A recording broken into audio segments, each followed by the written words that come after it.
And we begin with live pictures tonight. That vigil wrapping up outside the Wyandotte County Courthouse in KCK as Kansas Cityans are remembering fallen Deputy Sheriff Elijah Ming, shot and killed over the weekend in the line of duty. And a lot of people came together tonight to honor him. Good evening, everybody. I'm Chris Katz. And I'm Laura Moritz. Deputy Ming was a 9-year veteran with the Sheriff's Office. He was remembered tonight for his public service.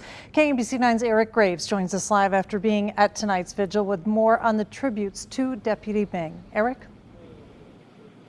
It's now a quiet and somber street here in Wyandotte County, right outside the courthouse, but hundreds of people were here earlier today.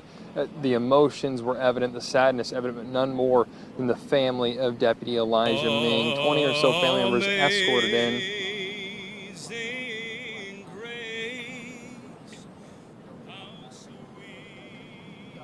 You hear the emotions there.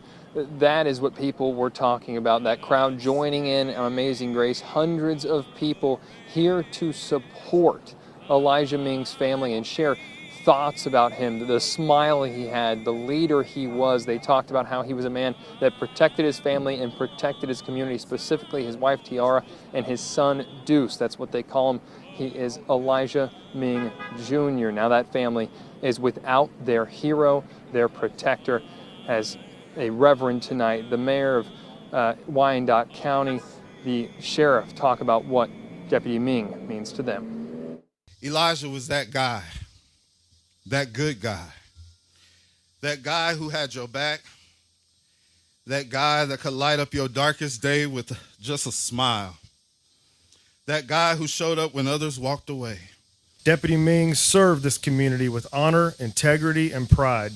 And he took care of this community and truly cared about everyone.